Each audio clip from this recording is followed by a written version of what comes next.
If you looked up into the sky last night, you might have seen a bit of a light show.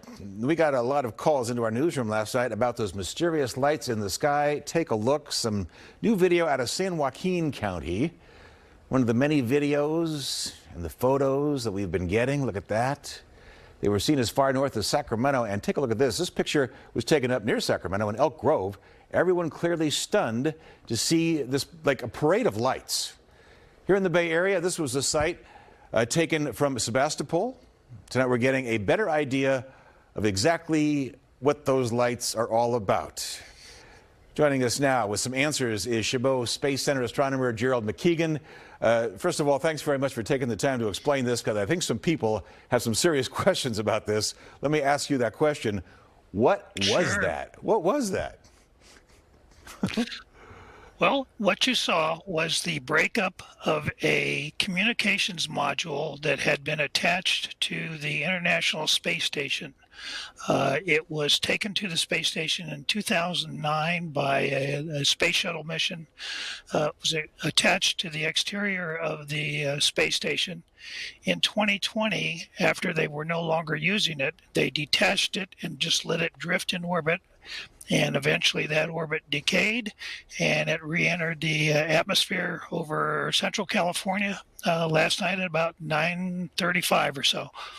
Was that the plan all along, to just cut it loose and have it drift back and give us all a light show, or I guess in some people's cases a bit of a scare?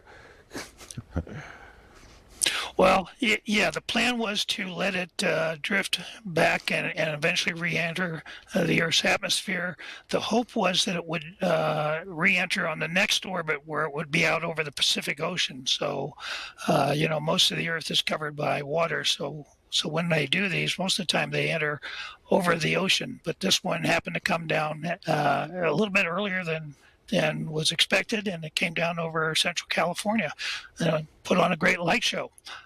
Did any parts of that slam down into Earth?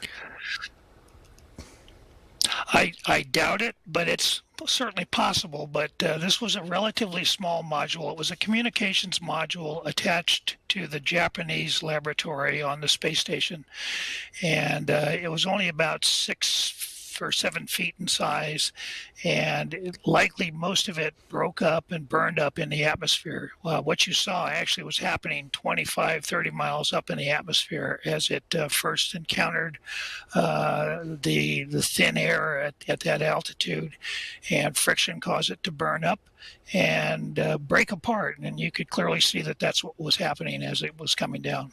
Well, I got to tell you, I was looking at social media when this first started being observed. There were many different observations as to what this was. A lot of people saying it looked like a fleet of UFOs. Let me just ask you this, kind of out of left field. UFOs, do you think there is life out there as well? I don't know if you want to ask the question, do you believe in UFOs, but do you think there's some creatures out there that might be coming around this way?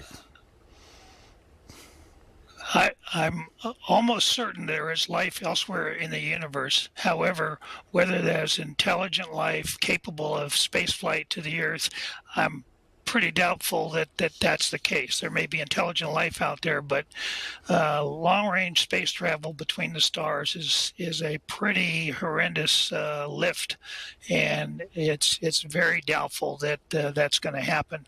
But life in some form is likely to exist out in the universe. All right. Gerald McKeegan from Chabot, thank you so much for taking the time on this Saturday afternoon to calm us down. Appreciate it. Great. All right. Thank you very much.